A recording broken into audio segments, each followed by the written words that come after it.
नमस्ते जी, आप सभी का बहुत बहुत स्वागत है और आशा करता हूँ कि आप सब बहुत अच्छे होंगे। ठीक है, बहुत बहुत स्वागत है। नमस्ते जी सभी को। लव गौतम है, चंदन कुमार यादव है, दीपेश भंडारी हैं, आंचल छेत्री जी हैं, आशीष सिंह हैं, नवीन सरपंच हैं। सरपंच जी कैसे हो? मोहित कुमार जी हैं, पुरुषोत्तम हैं। नमस्कार जी पुरुषोत्तम जी। अवधेश हैं और अंबादास सागर हैं, प्राची हैं और ठीक है, सभी का बहुत बहुत स्वागत है। सफदार यूसुफ जी हैं। सफदार यूसुफ जी, अस्सलाम वालेकुम। कैसे हो मेरे भाई? जी नमस्ते जी। कुलविंदर जी हैं। कुलविंदर जी सत श्री अकाल, नमस्ते, राम राम। और बहुत बहुत सुभाषिस आप सभी को। ठीक है, आपका भी बहुत बहुत स्वागत है सभी लोगों का। आज क्या पढ़ाएंगे? सही बात है, आज क्या पढ़ाएंगे, क्योंकि मैं बता रहा हूँ। ठीक है, पॉलिटी, ठीक है, आज हुई नहीं, मतलब कल। ठीक है, कल पॉलिटी में कुछ हुआ नहीं। ठीक है, जो इंडियन ज्योग्राफी में जितना भी हुआ है, इंडियन ज्योग्राफी वाला पूरा हम कर चुके हैं। ठीक है, पहले ही इंडियन ज्योग्राफी में आज जरूर जो क्लास हुई है, उस क्लास में भारत और उसके पड़ोसी देशों की मुद्राएं वगैरह वो सब बता रखी हैं। लेकिन जो पहला वाला चैप्टर है, एक सामान्य भौगोलिक जानकारी, ठीक है, general geographical information of India, ठीक है, उसको हम पूरा कंप्लीट कर चुके हैं, जिसमें बेस लाइन क्या होती है, आधार रेखा वगैरह, कॉन्टिग्यूअस लाइन। ठीक है, फिर उसके बाद एक्सक्लूसिव इकोनॉमिक जोन वगैरह वो तो हमने बहुत डिटेल में पढ़ लिया। स्टैटिक जीके में जरूर है जी। तो स्टैटिक जीके में जरूर है। तो आइए, ठीक है, बस स्टैटिक जीके के ही प्रश्नों को हम लोग देखेंगे बहुत अच्छे से। सभी का स्वागत है। ठीक है, बहुत बहुत शुभाशीष। सब लोग अपना ख्याल रखेंगे, सब लोग बहुत अच्छे से रहेंगे। ठीक है, और एक छोटी सी बात और है जी मेरे प्यारे बच्चे, आज थोड़ी सी मेरी तबीयत डाउन है, हल्की सी, मतलब बहुत ज़्यादा नहीं। ठीक है, आज क्लासेस भी बहुत हो गई, बहुत भाग दौड़ भी हो गई। और वैसे भी ठीक है, आज कुछ ज़्यादा ऐसा खास हुआ नहीं है स्टैटिक जीके में, केवल ठीक है 8 हुआ है। तो अगर आप मुझे अनुमति देंगे, थोड़ा सा आज मैं जल्दी क्लास को छोड़ दूं, है ना? अच्छा, मेरी रिकॉर्डेड क्लास नहीं मिल रही जी?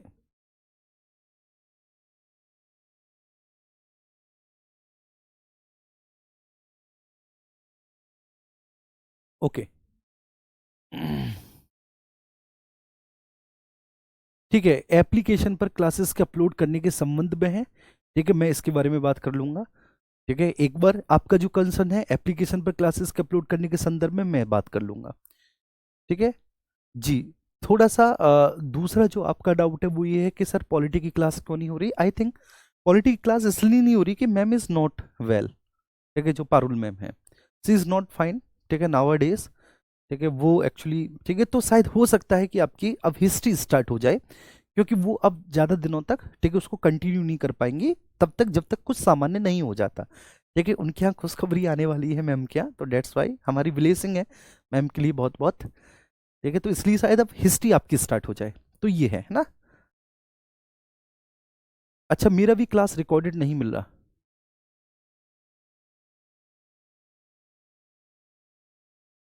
जी, नहीं मैं बहुत डीप नहीं जा रहा। ठीक है, मैं उतनी ही बातें आपको बता रहा हूँ, बस ये आपने जो पढ़ा है, देखिए एक बार आप उसको थोड़े से अच्छे से कर लें। जी ओके, ठीक है, आइए स्टार्ट करते हैं। ठीक है, अपने सेशन को। ऐसे तो आपकी बहुत सारी बातचीत होती रहेंगी, आपके बहुत सारे सवाल होते रहेंगे, लेकिन कुल मिलाकर ये जो लेक्चर होगा, ये आपके रिवीजन के तौर पर होगा। ठीक है, बहुत शानदार लेक्चर है आपका। ठीक है, और आप लोग इसको अप्रिशिएट भी करते हैं। मैं इसके बारे में आज ही बोलूंगा, है ना, रिकॉर्डेड क्लास क्यों नहीं मिल रही है भाई। ठीक है, क्या इश्यू है, ये सारी चीजें। पीडीएफ भी नहीं मिल रही, चलो इसको भी मैं देखूंगा, क्या इश्यू आ रहा है। अच्छा, ऐप में क्लास है ही नहीं मेरी। ओके, चलिए देखते हैं क्यों नहीं है सर ऐसा। ओके ठीक है, ढेर सारा प्यार सभी को, ढेर सारा प्यार, लव यू ऑल। आइए इधर देखते हैं।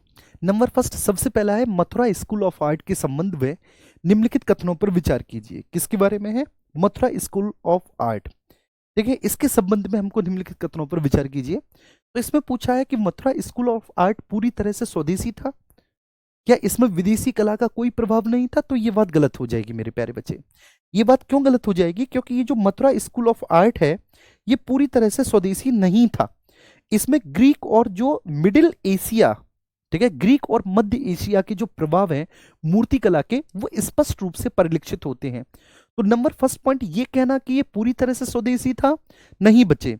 ठीक है, इसमें ठीक है आप देख सकते हैं इसमें ग्रीक, ठीक है मतलब जो इंडो बैक्टीरियन है, इंडो बैक्टीरियन आर्ट और प्लस इसमें मध्य एशियाई प्रभाव वो स्पष्ट झलकते हैं, हमें दिखती है। लेकिन हाँ ये बात क्लियर है कि इस ठीक है मथुरा मूर्ति कला जो है, मथुरा स्कूल ऑफ आर्ट, इसमें जो मूर्तियां बनाई गई ये आप कह सकते हैं कि मूर्तियां जो बनाई गई वो लाल बलुआ पत्थर से बनाई गई। और लाल बलुआ पत्थर जो मथुरा के आसपास मतलब राजस्थान के क्षेत्रों में आप चली जाएंगे तो जो अरावली है प्लस लाल बलुआ पत्थर आपका जो विंध्याचल है, जो विंध्य रेंज है वहां से भी लिया गया। तो लाल बलुआ पत्थर का जो प्रयोग किया गया वो भारतीय मटेरियल है। ठीक है, वो भारतीय मटेरियल केवल भारत में ही मिलेगा, भारत में विंध्याचल की श्रेणियों से मिलेगा, ये बिल्कुल सही बात है ना। तो मथुरा स्कूल ऑफ आर्ट पूरी तरह से स्वदेशी था, इसमें विदेशी कला का कोई प्रभाव नहीं था। आप कह देंगे कि गलत हो गया ये। इस शैली में लाल बलुआ पत्थर रेड सैंडस्टोन बोलेंगे, इसका प्राथमिक सामग्री के रूप में उपयोग किया गया था, जी हाँ। और ये प्राथमिक सामग्री जो रेड सैंडस्टोन है, ये रेड सैंडस्टोन हमको मिली स्पेशली ठीक है विंध्यन रेंज से। ठीक है, आगे जब ज्योग्राफी में जो मॉर्फोलॉजी पढ़ाएंगी मैम और जब मैं इसका रिवीजन करवाऊंगा तो फिर मैं बताऊंगा कि विंध्यन रेंज क्या है, कैसी है और किस तरह से विंध्यन रेंज का विकास हुआ।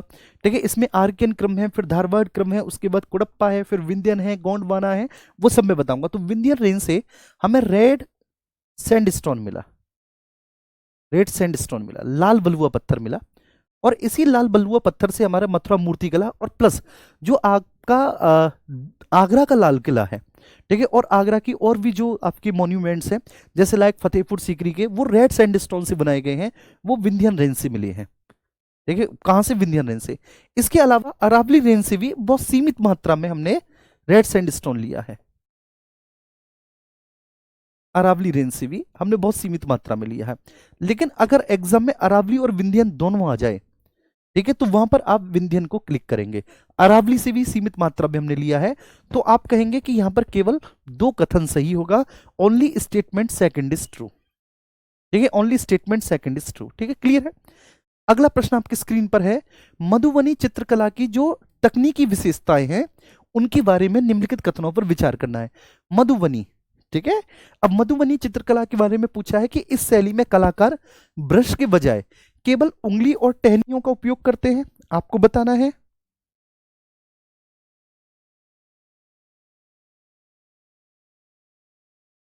हम्म,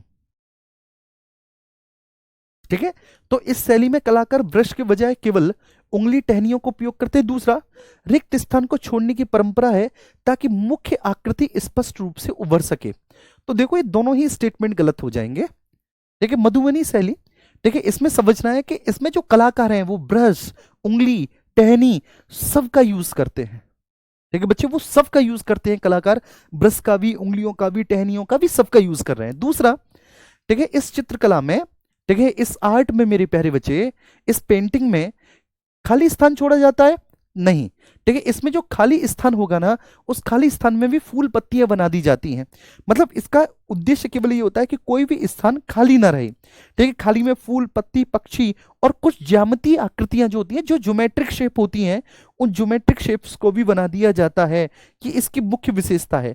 तो यहां पर आप देखेंगे तो ना तो एक सही है ना ही दो सही है, तो option D will be right answer. इनमें से कोई भी सही नहीं होगा, कोई भी सही नहीं होगा।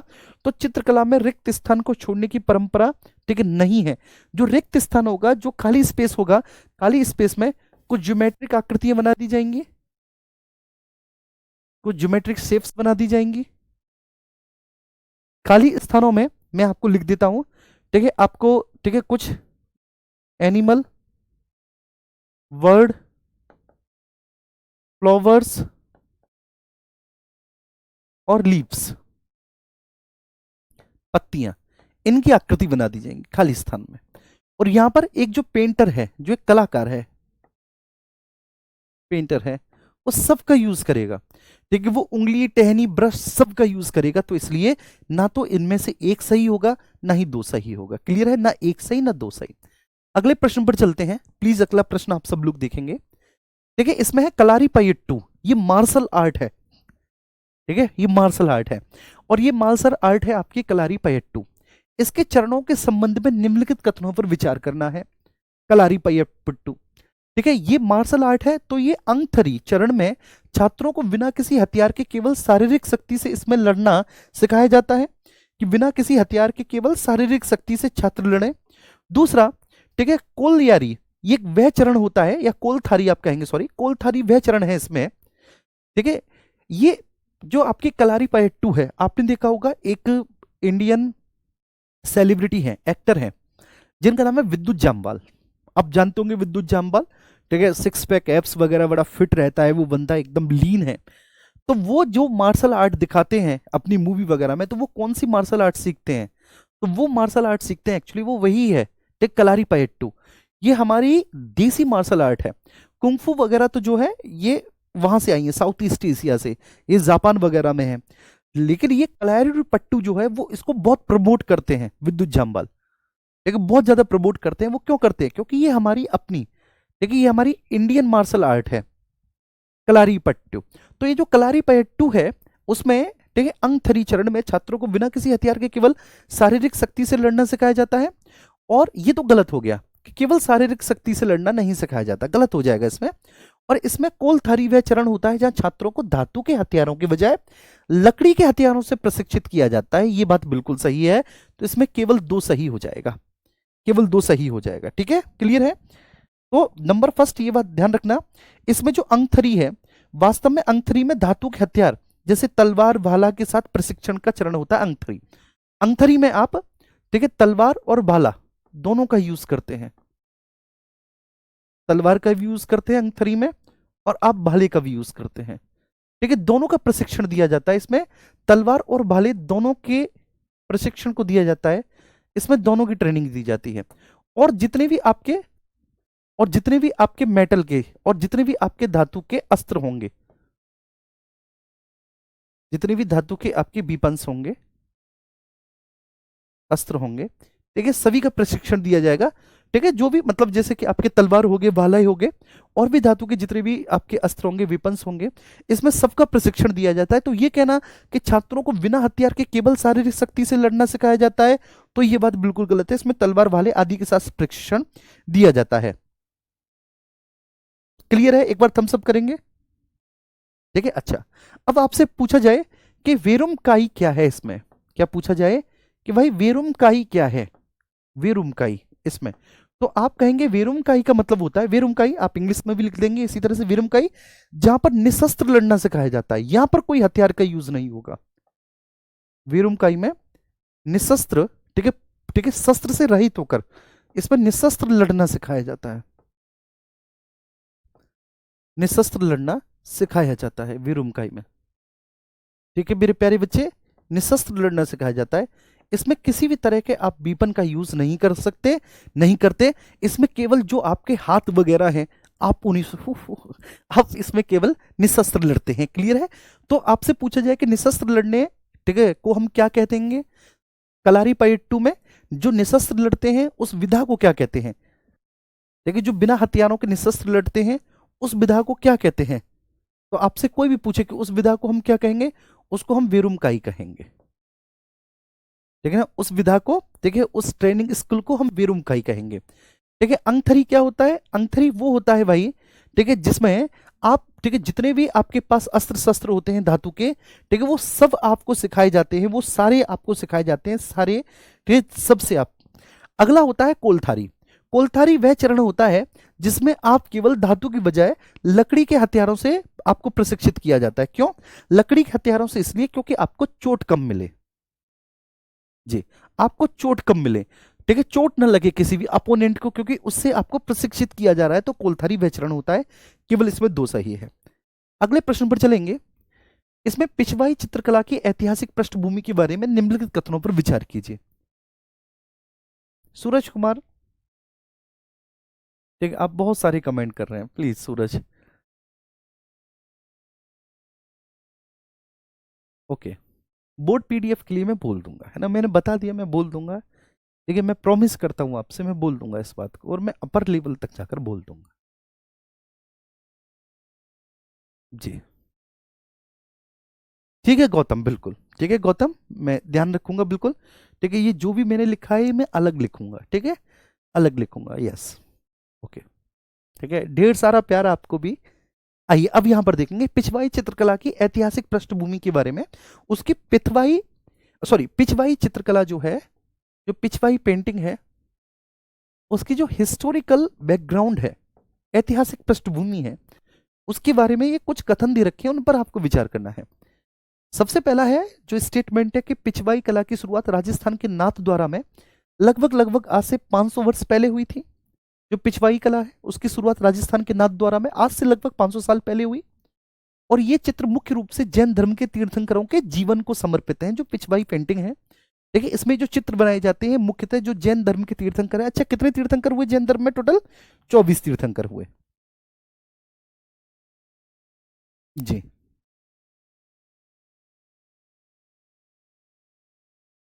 बताएंगे, तो उनके जीवन को समर्पित है। तो आप कहेंगे कि जी हाँ, इसकी शुरुआत राजस्थान के नाथद्वारा में हुई, ये बात क्लियर है। और राजस्थान के नाथद्वारा में लगभग 500 साल पहले, माफ कीजिएगा, राजस्थान के नाथद्वारा में लगभग 500 साल पहले, ठीक है, पिछवाई पेंटिंग की शुरुआत हुई थी। हम बिल्कुल जानते हैं, हाँ, पिछवाई पेंटिंग की शुरुआत हुई राजस्थान के नाथद्वारा में हुई। लेकिन क्या ये चित्र मुख्य रूप से जैन धर्म के जो तीर्थंकर हैं, ठीक है, उनसे, उनके जीवन से संबंधित है? आप कहेंगे नहीं, ये जैन धर्म के तीर्थंकर नहीं, बल्कि ये हिंदू धर्म, हिंदू रिलीजन से संबंधित है, हिंदू धर्म से संबंधित है। अब हिंदू धर्म में देखिए एक संप्रदाय पड़ता है, और वो संप्रदाय है आपका बल्लभ संप्रदाय। बल्लभ संप्रदाय, बल्लभ संप्रदाय, ठीक है, बल्लभ संप्रदाय। तो ये बल्लभ संप्रदाय के जो ऋषि मुनि या बल्लभ संप्रदाय के जो आचार्य हुए, इसमें ठीक है ना, इस पेंटिंग में, पिछवाई पेंटिंग में उनके जीवन से संबंधित जो है, ठीक है, कहानियों को चित्रों के रूप में उकेरा जाता है। उनके जीवन से संबंधित कहानियों को चित्रों के रूप में उकेरा जाता है। तो ये जैन धर्म से संबंधित नहीं है, जैन धर्म से इनका वास्तव में कोई भी सरोकार नहीं है, ठीक है। ये संबंधित है हिंदू रिलीजन में, और हिंदू रिलीजन में भी किससे? ये बल्लभ संप्रदाय से। बल्लभ संप्रदाय के जो आचार्य होते हैं, जो, मैं साइड में हो जाता हूँ, बल्लभ संप्रदाय के जो गुरु इत्यादि होते हैं, ये उनके, ठीक है, लाइफ से संबंधित जो विभिन्न इंसिडेंट हैं, ये उसको रिप्रेजेंट करते हैं, उसको प्रदर्शित करते हैं, ठीक है विपिन। तो यहाँ पर एक तो गलत हो सॉरी, एक तो सही हो जाएगा, ठीक है, ये तो सही है, लेकिन ये गलत हो जाएगा। तो इसमें केवल एक सही होगा, only one will be right answer, केवल एक सही होगा, only one will be right answer. अगला है, भारत की पारंपरिक फर्श कला है फ्लोर आर्ट, और उनके राज्यों के बारे में निम्नलिखित कथनों पर विचार कीजिए। Consider the following statement about the traditional floor art of the India and their respective states, ठीक है। तो consider the following statement about the traditional floor art of India and their respective states. सबसे पहले एपण। एपण कला मुख्य रूप से उत्तराखंड की कुमाऊं संस्कृति से संबंधित है। एपण, एपण, एपण इज रिलेटेड टू, ठीक है, कुमाऊं संस्कृति, जो उत्तराखंड का कुमाऊं संस्कृति है वहां से संबंधित है। आपको बताना है हाँ या ना। नंबर दूसरा, कोल्लम आपसे पूछा है। कोल्लम, जो कोल्लम आर्ट है, कोल्लम चित्रकला, ये सब क्या है? ये फर्श को सजाने की है, ये फ्लोर आर्ट है, फर्श को सजाने की एक कला है मेरे प्यारे बच्चे, है ना। तो कोल्लम चित्रकला में गीले चावल के पेस्ट का उपयोग करके, ठीक है, फर्श पर हम स्थायी आकृतियों का निर्माण करते हैं। गीले चावल के पेस्ट का उपयोग करके फर्श पर हम एक परमानेंट आकृतियां बनाते हैं। तो इसमें से आपको बताना है कि कौन से कथन आपके सत्य हैं, फटाफट से बताएंगे जल्दी से।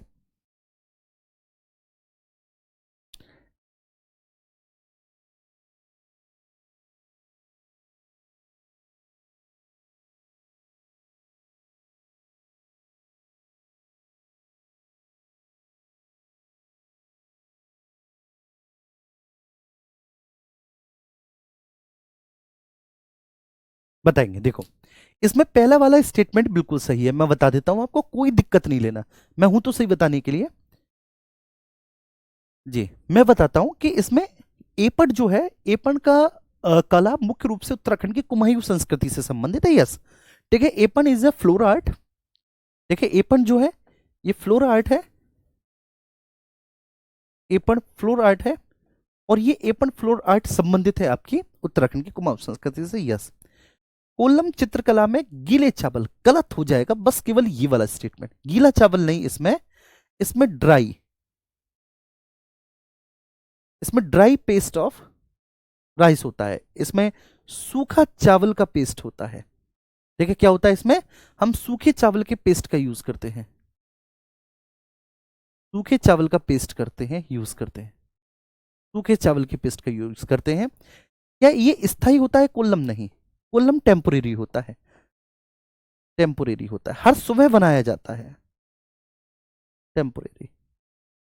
अगर रात में बिगड़ जाता है, सुबह इसको बनाते हैं, हर मॉर्निंग में बनाया जाता है। इसमें गीले चावल के पेस्ट का जो यूज किया जा रहा है ना, ये ध्यान रखना, इसमें वेट राइस पेस्ट का जो यूज किया जा रहा है, वेट राइस पेस्ट, पेस्ट, वो यहां पर नहीं होता, कोल्लम में नहीं होता, वो किस में होगा, वो होगा अल्पना में। Alpana is also a floor art, Alpana. और आपसे पूछा जाएगा अल्पना फ्लोर आर्ट ये किस स्टेट से संबंधित है, आप कहेंगे अल्पना फ्लोर आर्ट आपके वेस्ट बंगाल से है। किससे संबंधित है? वेस्ट बंगाल से। अल्पना फ्लोर आर्ट ये आपकी वेस्ट बंगाल से है।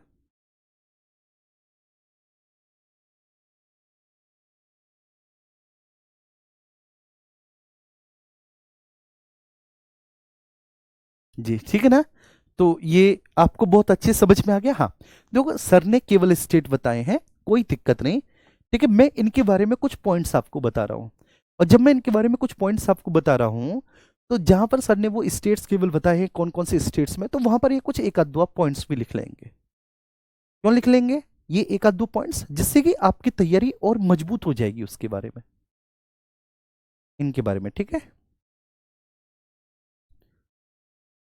चिराग, ओके, आई समझ में? तो यहां पर केवल एक सही होगा, only one will be right answer. अगले प्रश्न पर चलेंगे। थांगटा और मणिपुर की युद्ध कलाओं के संदर्भ में निम्नलिखित कथनों पर विचार कीजिए। Consider the following statement regarding Thangta and the martial art of the Manipur. ठीक है, मैं पूरा समय दूंगा, मैं पहले स्टेटमेंट पढ़ लेता हूं। थांगटा को, ठीक है, ह्यूएन लांगफोन या ह्यूएन लांगलोन के नाम से भी जाना जाता है, जिसका अर्थ होता है युद्ध की कला। ठीक है, जो थांगटा है, थांगटा को हम लोग हुएन लांगलोन के नाम से भी जानते हैं, हुएन लांगलोन। और इसका मतलब होता है, हिंदी में आप बोलेंगे हुएन लांगलोन का जो शाब्दिक अर्थ है, हुएन लांगलोन का शाब्दिक अर्थ है कि हुएन लांगलोन मीन्स, ठीक है, युद्ध की कला, ठीक है, द आर्ट ऑफ वॉर। इसमें केवल शारीरिक कौशल का महत्व है, आध्यात्मिक पक्ष इसमें पूरी तरह से वर्जित है। इसमें किसी भी तरह के आप स्पिरिचुअल एस्पेक्ट, मंत्र और मेडिटेशन को यूज नहीं करते। ब्रजेश जी, अब इस प्रश्न का जवाब देंगे क्वेश्चन नंबर 6 का।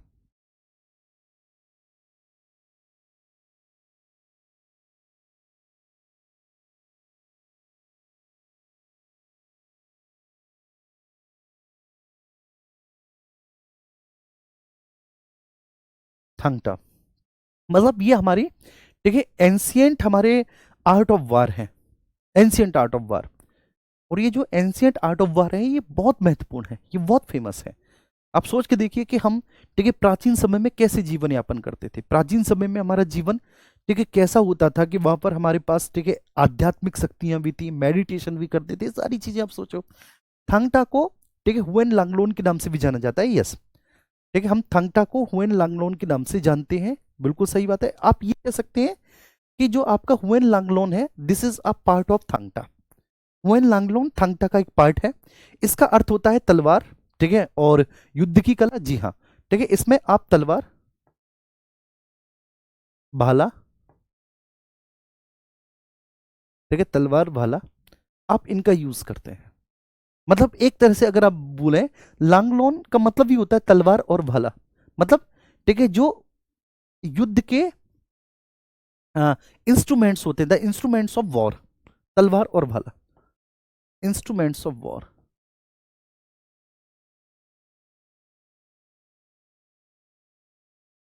इंस्ट्रूमेंट्स ऑफ वॉर, ठीक है, तलवार भाला। तो थंगटा को हुएन लांगलोन के नाम से भी जाना जाता है, जिसका अर्थ होता है युद्ध की कला। अर्थ होता है जिसका युद्ध की कला, सही है। दूसरा, केवल शारीरिक कौशल नहीं, इसमें आध्यात्मिक पक्ष का भी, ठीक है, ध्यान रखा जाता है। मतलब इसमें आध्यात्मिक पक्ष, मेडिटेशन वगैरह भी किया जाता है इसमें। इसमें मेडिटेशन और मंत्र का भी यूज किया जाता है। मेडिटेशन और मंत्रा का इसमें यूज किया जाता है। क्यों यूज किया जाता है? क्योंकि वो व्यक्ति को जो है ना इंटेलेक्चुअल रूप से, यस, वो व्यक्ति को इंटेलेक्चुअल रूप से मजबूत बनाता है। वो व्यक्ति को इंटेलेक्चुअल रूप से मजबूत बनाता है, तो डेट्स वाई इसमें मंत्रों का भी यूज किया जाता है। तो थांगटा, यस, थांग मीन्स तलवार और टा मीन्स भाला, ठीक है। तो थांगटा को ह्यूएन लांगलोन के नाम से भी जाना जाता है, यस, ठीक है। Huyen Langlon is a part of Thangta. Huyen Langlon का भी अर्थ होता है तलवार वाला, और थांगटा मतलब थांग मीन्स तलवार, टा मीन्स वाला। इसमें इंस्ट्रूमेंट ऑफ वार, ठीक है, ये तलवार और भाला है, युद्ध की कला है। और इसमें आध्यात्मिक पक्ष, मंत्र या ध्यान, ठीक है ना, इनका यूज किया जाता है। ये वर्जित नहीं है, इनका यूज किया जाता है, ठीक है। आपके आध्यात्मिक पक्ष को भी मजबूत बनाया जाता है जी, आपके आध्यात्मिक पक्ष को भी मजबूत बनाया जाता है।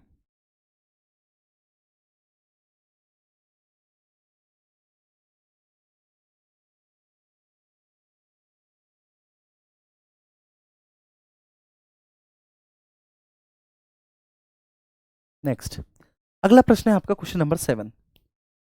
पहाड़ी चित्रकला की शैलियों के बारे में आपको निम्नलिखित कथनों पर विचार करना है।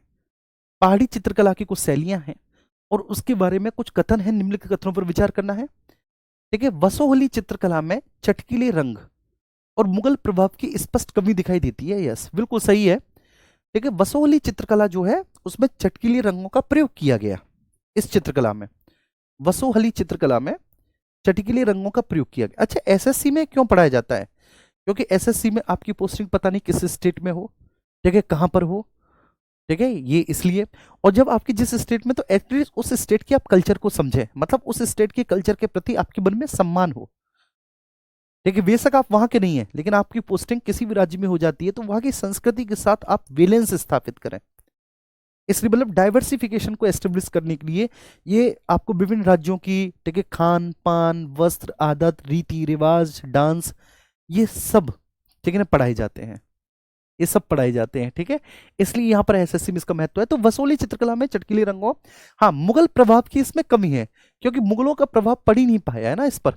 ये पहाड़ी राज्य है, वहां पर मुगलों का प्रभाव स्पष्ट रूप से, लेकिन नहीं पड़ पाया। बाद में थोड़ा बहुत इसमें मुगल प्रभाव आया, लेकिन हाँ फिर भी कमी ही दिखाई देती है, सही है। कांगड़ा शैली जो कि हिमाचल प्रदेश की है, कांगड़ा शैली का जो गोल्डन पीरियड माना जाता है वह राजा संसार चंद के शासनकाल को माना जाता है, बिल्कुल माना जाता है, बिल्कुल माना जाता है, ठीक है, 101% माना जाता है। कांगड़ा शैली का जो गोल्डन पीरियड है, कांगड़ा शैली का गोल्डन पीरियड, कांगड़ा शैली का स्वर्णकाल राजा संसार चंद के शासनकाल को माना जाता है। तो इसमें आप कहेंगे both will be right answer, ठीक है, दोनों ही इसमें बिल्कुल सही होंगे, दोनों ही सही होंगे।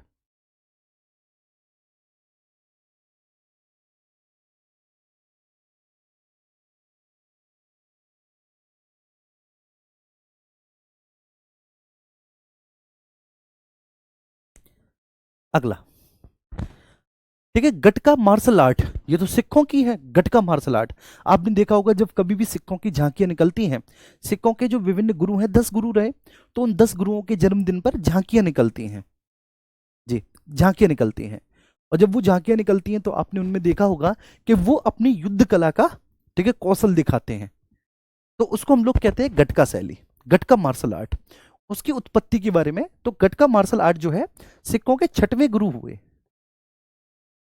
सिक्कों के छठवें गुरु हुए। बताएंगे कौन है सिक्कों के छठवें गुरु? सिक्कों के छठवें गुरु आप कहेंगे गुरु हरगोविंद जी हैं। कौन है? गुरु हरगोविंद जी हैं, हरगोविंद जी,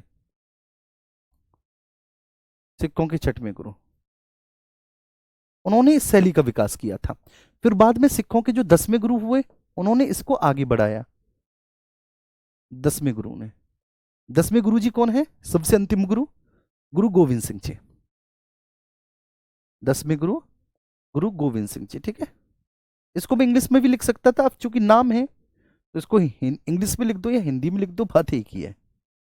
गोविंद सिंह जी तो नाम है, ठीक है, तो आप इसको किस में भी लिख दें, गटका का विकास मुगल काल के दौरान सिखों ने आत्मरक्षा के एक माध्यम के रूप में किया, डिफेंस के माध्यम के रूप में किया, क्योंकि मुगल और सिखों की कभी भी आपस में एक दूसरे से बनी नहीं। देखिए इसमें प्रयुक्त मुख्य अधिकार सोटी छड़ी और फरारी ढाल होता है। एग्जैक्टली राइट है। इसमें जो प्रयुक्त मुख्य हथियार होते हैं, ठीक है, पहला होता है सोटी जो छड़ी होता है, और फरारी या फाररी जो कि ढाल होते हैं, ठीक है, ढाल होते हैं। तो एक छड़ी और ढाल इसमें, ठीक है, प्रमुख मुख्य हथियार हैं। तो इसमें दोनों ही सही होंगे। Both will be right answer, both will be right answer.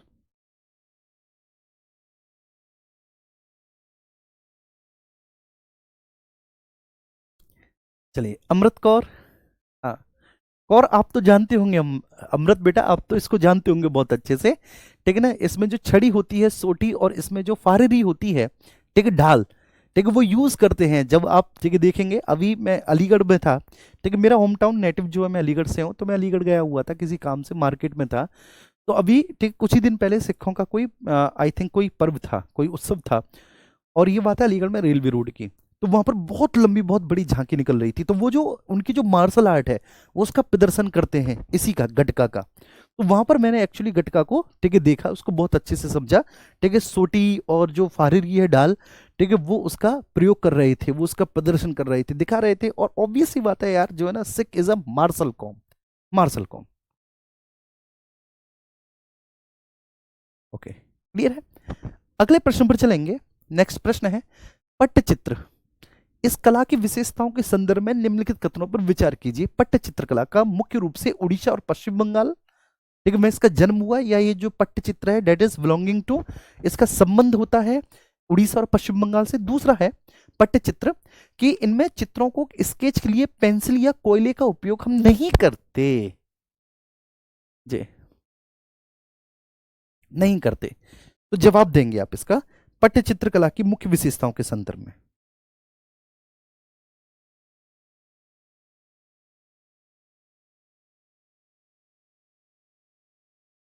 Pattachitra कला,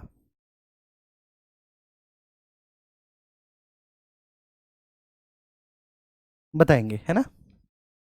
जी, ठीक है, आपसे ये भी पूछा जा सकता है, देखो एक, ठीक है, रिलीजियस प्रश्न पूछा जा सकता है कुछ इस तरह से प्रश्न कि पट्टचित्र का संबंध, ठीक है, किस देवता से है। पट्टचित्र का संबंध अतुल, ठीक है, किस भगवान से है, किस आराध्य से है। तो जब पूछा जाए कि पट्टचित्र इज बिलोंगिंग टू,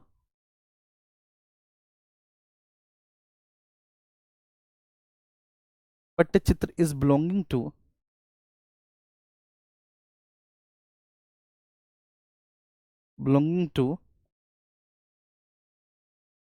आप कहेंगे भगवान जगन्नाथ जी। इनसे, भगवान जगन्नाथ जी से इसका संबंध है।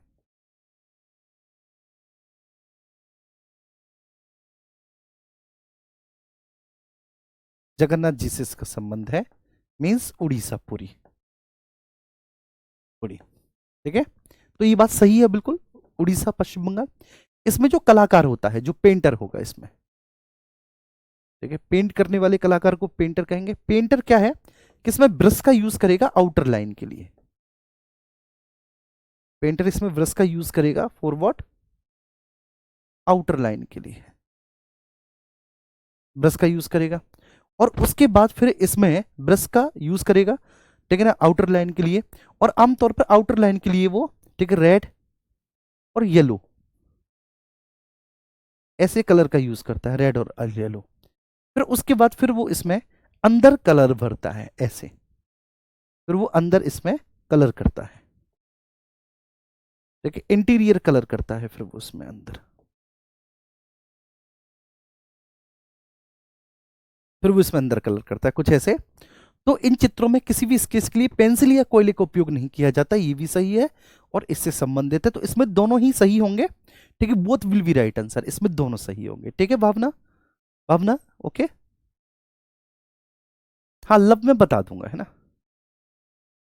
जी, क्योंकि आप बोलते हैं बच्चे इसलिए।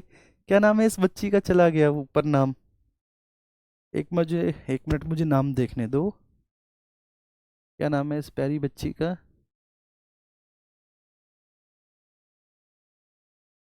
कालिंदी, कालिंदी कृष्णकांत बघेल है। हाँ कालिंदी, ठीक है बच्चे, आप क्वेश्चन को पढ़ सके इसलिए मैं साइड में हो जाता हूँ।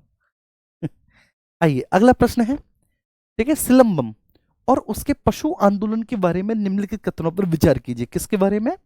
ठीक है, सिलंबम और उसके जो पशु आंदोलन है, मतलब consider the following statement about Silambam, ठीक है, एंड इट्स एनिमल मूवमेंट, जो उनके पशु आंदोलन है सिलंबन। ठीक है, सिलंबन तमिलनाडु की एक प्राचीन मार्शल आर्ट है। ठीक है, क्या ये बात सही है? क्या ये तमिलनाडु की एक प्राचीन मार्शल आर्ट है? ठीक है, जिसका उल्लेख संगम साहित्य में मिलता है। इसमें सांप, बाघ और चील जैसे जानवरों का, उनकी जो चाल होती हैं, उनकी चालों का इसमें समावेश किया जाता है। ठीक है, इसमें सांप, बाघ और चील जैसे जानवरों की चालों का समावेश किया जाता है। सिलंबम तमिलनाडु की एक प्राचीन मार्शल आर्ट है। यस, सिलंबन तमिलनाडु की एक प्राचीन मार्शल आर्ट है। That is taken absolutely right. ये तमिलनाडु की, ठीक है, प्राचीन मार्शल आर्ट है। इसमें क्या करते हैं इस मार्शल आर्ट में कि हम लठ जो होता है, लठ को अब मैं लठ ही लिखूंगा, लठ को लठ ही कहा जाएगा, लठ। ठीक है, लठ समझ गए? ये जो लट्ठा होता है मेरे प्यारे बच्चे, लव, जिसमें लट्ठा होता है, तो इसमें लट्ठा का यूज किया जाता है, लठ का यूज किया जाता है। इसको लठ को आप लठ ही लिखेंगे। ठीक है, और तो कुछ लिख नहीं सकते। लट्ठा का यूज किया जाता है, इसमें लठ का प्रयोग किया जाता है। Is that clear to everyone? जी। तो तमिलनाडु की प्राचीन मार्शल आर्ट है, संगम साहित्य में मिलता है, लठ का यूज किया जाता है इसमें, लट्ठा का। ये फुटवर्क पर आधारित है। फुटवर्क, फुटवर्क मतलब इसमें सिखाया जाता है कि आपको कैसे डिफेंस करना है, आत्मरक्षा करनी है, डिफेंस करना है, और प्लस कब आपको जो है ना, कब आपको आत्मरक्षा करनी है और कब आपको आक्रामक होना है, कब आपको इन्वेडर होना है, आक्रमण करना है। इन्वेडर होना मतलब इसमें फुटवर्क का बहुत ध्यान है, लट्ठा चलाना इसमें है। जानवरों की चालों का इसमें समावेश होता है जी। देखिए सांप, ठीक है, सांप की चाल, बाघ की चाल, चील की चाल, ऐसे। ठीक है, क्योंकि इसमें फुटवर्क पर ध्यान दिया जाता है। ये एक्चुअली संबंधित है भगवान, अब पूछा जाए कि किस भगवान से संबंधित है, तो भगवान शिव के पुत्र से, भगवान शिव जी से नहीं, भगवान शिव के पुत्र। भगवान शिव के दो पुत्र हुए, गणेश और कार्तिकेय जी। तो ये एक्चुअली कार्तिकेय जी से संबंधित है बच्चे। किससे? कार्तिकेय जी से संबंधित है। और कार्तिकेय जी को जब आप तमिलनाडु में जाएंगे तो वहां पर उनको मुरुगन कहा जाता है, कार्तिकेय जी को। वहां पर कार्तिकेय जी का बहुत महत्व है, कार्तिकेय जी का बेटा बहुत ज्यादा महत्व है, उनको मुरुगन कहा जाता है कार्तिकेय जी को। तो इसमें दोनों ही स्टेटमेंट बिल्कुल सही होंगे, both will be right answer. अगला प्रश्न है, ठीक है, सांझी कला और उसके समय के बारे में निम्नलिखित कथनों पर विचार कीजिए। विक्रम, विक्रम तुमको भी ढेर सारा प्यार। अब यहां पर विक्रम आप ईमानदारी से पढ़ लो, है ना, तुमको भी ढेर सारा प्यार। आइए तो यहां पर देखेंगे, ठीक है, सांझी कला और उसके समय के बारे में निम्नलिखित कथनों पर विचार कीजिए। सांझी कला मुख्य रूप से दिवाली के त्योहार के दौरान उत्तर भारत के मंदिरों में बनाई जाती है। क्या ये बात सही है?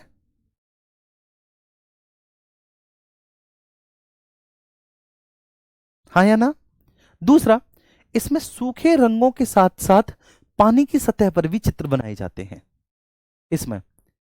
तो सांझी कला और उसके समय के बारे में निम्नलिखित कथनों पर विचार कीजिए। दीपावली के त्योहार के दौरान, तो सांझी कला, ये बात तो सही है, उत्तर भारत के मंदिरों में बनाई जाती है, लेकिन दीपावली के समय या दीपावली के त्योहार के दौरान नहीं। आप कहेंगे नहीं, ठीक है, ये सांझी बनाई जाती है जब पितृपक्ष चलता है उसके दौरान। कब बनाई जाती है? जब पितृपक्ष। आप क्या देखा है कि आप एक, ठीक है, जो लोग हिंदू धर्म से संबंधित होंगे उनको बहुत अच्छे से पता होगा कि हमारे यहाँ एक पितृपक्ष का कॉन्सेप्ट होता है, ठीक है, जिसमें हमें, ठीक है, ये मान्यता है कि जिसमें जो हमारे, ठीक है, हमारे जो पितर हुए, ठीक है, हमारे जो बड़े बूढ़े हुए, ठीक है, वो उस समय बिल्कुल ग्राउंडेड होते हैं। ग्राउंडेड इन द सेंस कि उनका जो ऑरा है वो हमारे बहुत नजदीक होता है, पितृपक्ष वो होता है, तो उसमें हम श्राद्ध वगैरह करते हैं जी। ठीक है, तो उसमें हम श्राद्ध वगैरह करते हैं। तो इसमें पितृपक्ष के दौरान उत्तर भारत के मंदिरों में बनाई जाती है। ठीक है, तो ये गलत हो गया, त्योहार नहीं बल्कि पितृपक्ष के दौरान, तो ये तो गलत हो गया। हाँ, इसके बारे में आपने एक बात नहीं जानी कि इसमें सूखे रंगों के साथ साथ, ठीक है, इसमें वाटर पेंटिंग भी की जाती है, पानी की सतह पर भी चित्र बनाए जाते हैं। पानी की सतह पर भी चित्र बनाए जाते हैं, ये काम भी इसमें किया जाता है। तो ये बात बिल्कुल सही है, तो इसलिए केवल दो विल बी राइट आंसर होगा, किसमें पानी की सतह पर भी चित्र बनाए जाते हैं। ठीक है, पानी के ऊपर। हाँ, तो पानी के ऊपर चित्र बनाए जाने को पूछा जाता है, क्या कहते हैं? पानी के ऊपर चित्र बनाए जाने को इसमें जलसाजी कहते हैं। ये प्रश्न पूछा जाता है कि पानी के ऊपर चित्र बनाए जाने को हम क्या कहते हैं? पानी के ऊपर चित्र बनाए जाने को हम जलसाजी कहते हैं। जलसाजी के नाम से हम इसको जानते हैं, पानी के ऊपर चित्र बनाए जाने को। तो केवल दो विल बी राइट आंसर। अगला प्रश्न है, परिखंडा और छऊ नृत्य के संबंध में निम्नलिखित कथनों पर विचार कीजिए। फिर से बोल रहा हूं, परिखंडा, ठीक है, और छऊ नृत्य, ये तो आपको पता चल गया होगा छऊ, ठीक है, हमने ये तो पढ़ाया भी है छऊ के बारे में, है ना। चलो, तो इसके बारे में आपको बताना है कि परिखंडा की उत्पत्ति बिहार के राजपूत जो है उनके द्वारा की गई। इसके मार्शल आंदोलन को बाद में छऊ नृत्य के बुनियादी कदमों के रूप में भी अपना लिया गया।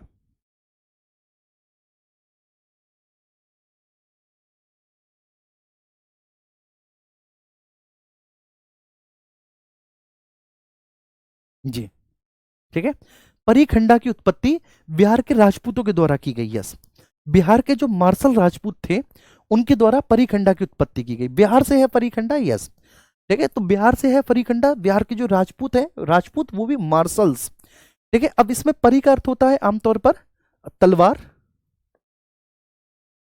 तलवार, लेकिन और खंडा का अर्थ होता है इसमें ढाल, खंडा का अर्थ होता है ढाल, ठीक है ना। परी का अर्थ क्या होता है? तलवार, परी का आशय है इसमें तलवार, परी का मतलब है तलवार, खंडा का मतलब होता है इसमें ढाल, ठीक है, क्लियर है। और फिर बाद में इसके मार्शल आंदोलन को बाद में छऊ नृत्य के रूप में अपनाया गया।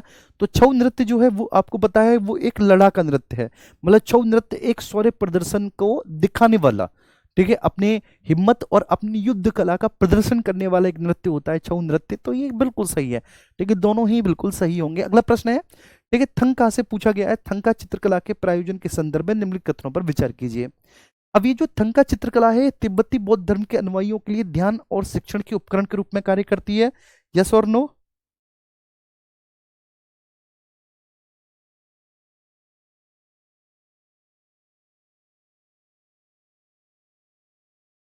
ठीक है, दूसरा, ये हमेशा कपड़े, कपास या रेशम पर बनाई जाती है और इसे रोल किया जाता है, मतलब इसको लपेटा जाता है। Yes, this is scroll painting, देखिए इसको बोलते हैं कि ये स्क्रॉल पेंटिंग है, स्क्रॉल पेंटिंग है जो ये पेंटिंग है, स्क्रॉल पेंटिंग, ठीक है। अभी जो तिब्बती बौद्ध विद्वान है, स्क्रॉल पेंटिंग है, जो तिब्बती बौद्ध भिक्षु होते हैं वो जब एक स्थान से दूसरे स्थान पर जाते हैं तो उस दौरान वो जो है ना, ठीक है, अपना, क्योंकि वो यात्राएं कर रहे हैं, यात्राएं उनकी काफी लंबी लंबी यात्राएं होती हैं, बीच बीच में कहीं पर रुकते हैं, ठीक है, बीच बीच में कहीं पर रुकते हैं, तो वहां पर जो है ना वो इस तरह की कला का यूज करते हैं। तो अनुयायियों के लिए ध्यान और शिक्षण के उपकरण के रूप में ये कार्य करती है, बिल्कुल सही बात है, ध्यान और शिक्षण के रूप में कार्य करती है, for meditation and teaching, for meditation and teaching इसके रूप में कार्य करती है, दैट इज एब्सोल्युटली राइट। दूसरा, ये हमेशा, ठीक है, कपड़े, कपास या रेशम पर बनाई जाती है और इसे स्क्रॉल किया जाता है, इसे रोल किया जाता है। तो ये बात भी बिल्कुल सत्य है, दोनों ही स्टेटमेंट बिल्कुल करेक्ट होंगे, both will be right answer, ठीक है। ये एक पोर्टेबल स्क्रॉल पेंटिंग है बेटा, यात्रा के दौरान बौद्ध भिक्षुओं के द्वारा बनाया जाता है और बहुत जटिल धार्मिक कला है, ये बहुत कॉम्प्लेक्स होती है, ये ध्यान रखना, ये बहुत कॉम्प्लेक्स होती है, this is a very complex art, very complex art form, very complex art form, ठीक है। पोर्टेबल स्क्रॉल पेंटिंग होती है इसमें, पोर्टेबल, ठीक है ना, क्योंकि बौद्ध यात्राओं के दौरान एक स्थान से दूसरे स्थान पर ले जाया जाता है, तो वेरी पोर्टेबल स्क्रॉल पेंटिंग होती है, दोनों ही इसमें सही है। अगला प्रश्न है मल्लखंभ से, मल्लखंभ की वर्तमान स्थिति के बारे में निम्नलिखित कथनों पर विचार कीजिए। मल्लखंभ प्राचीन काल में केवल पहलवानों के प्रशिक्षण का एक हिस्सा था, ठीक है, मल्लखंभ प्राचीन काल में केवल पहलवानों के प्रशिक्षण का एक हिस्सा था और वर्तमान में ये मध्य प्रदेश का एक राजकीय खेल भी है, मल्लखंभ।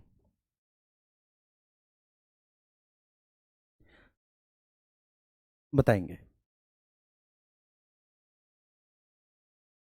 इसका जवाब देंगे, ठीक है, हाँ बिल्कुल, साइड में हो जाता हूँ जी।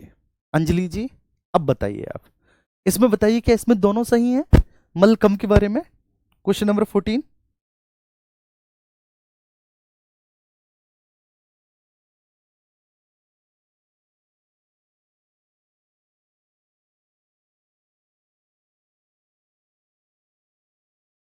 जी देखो, मलखम एक्चुअली जो है, ठीक है ना, मलखम ये आप कह सकते हैं कि ये एक, ठीक है ना, ये एक प्रकार का एक, ठीक है ना, एक कसरत है, एक व्यायाम है मलखम। कसरत व्यायाम एक तरह का खेल है, ठीक है, स्पोर्ट्स, आप भी बोल सकते हैं स्पोर्ट्स है, that is a type of sports mallakhamb. पूछा जाए आपसे कि मलखम की शुरुआत कहां से हुई, मलखम शुरू कहां से हुआ, आप कहेंगे सब शुरुआत तो इसकी हुई महाराष्ट्र से, महाराष्ट्र से इसकी शुरुआत हुई, ठीक है, महाराष्ट्र से ये शुरुआत हुई इसकी। महाराष्ट्र से मलखम पहुंचा मध्य प्रदेश, मध्य प्रदेश पहुंचा, और मध्य प्रदेश में बहुत ज्यादा ये पॉपुलर हो गया, बहुत ज्यादा फेमस हो गया। शुरुआत महाराष्ट्र से हुई, मध्य प्रदेश पहुंचा, केवल पहलवानों के प्रशिक्षण का एक हिस्सा था। वर्तमान में मध्य प्रदेश का राजकीय खेल है, बिल्कुल सही बात है। इसमें क्या है कि that is a combination of, ये कॉम्बिनेशन है, कॉम्बिनेशन है किसका, इसमें एक तरफ तो योगा है, योगा, और प्लस दूसरी तरफ स्पोर्ट्स है। तो योगा और स्पोर्ट्स दो अलग अलग कलाओं का ये एक कॉम्बिनेशन है मलखम, ठीक है, और ये स्टेट स्पोर्ट है मध्य प्रदेश का वर्तमान में, यस डेट इज राइट, ये वर्तमान में मध्य प्रदेश का स्टेट स्पोर्ट है। तो both will be right answer, दोनों ही बिल्कुल सही होंगे इसमें।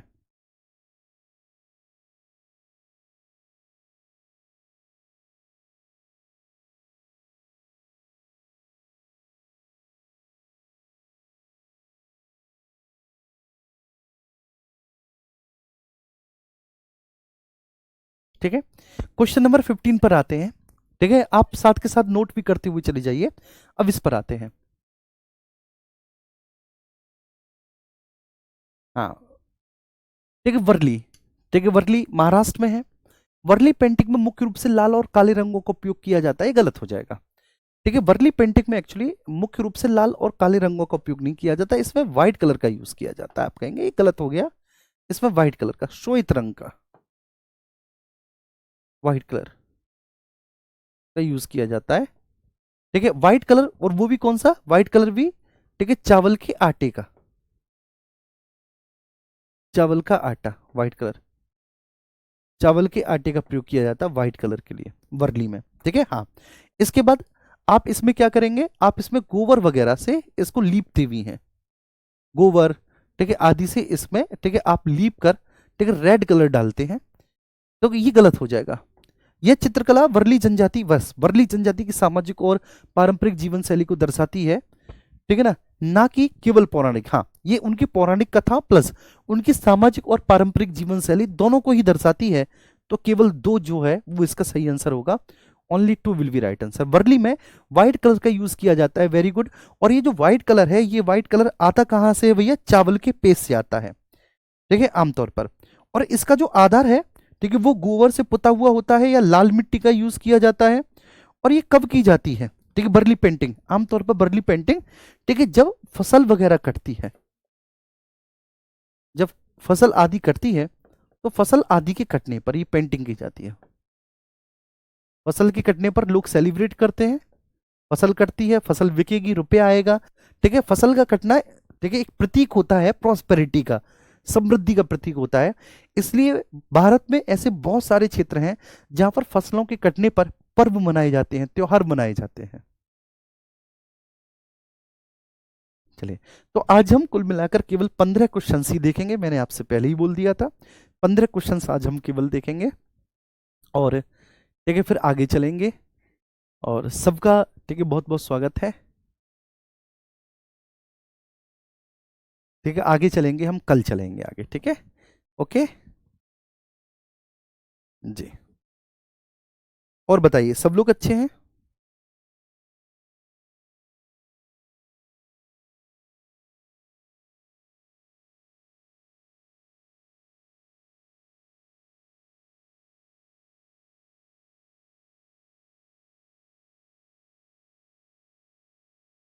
यस, वाइट कलर का यूज किया जाता है, वेरी गुड बेटा।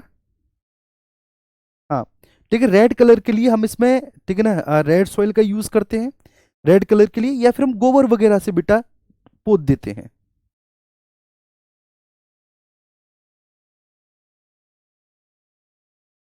जी, ठीक है। Thank you,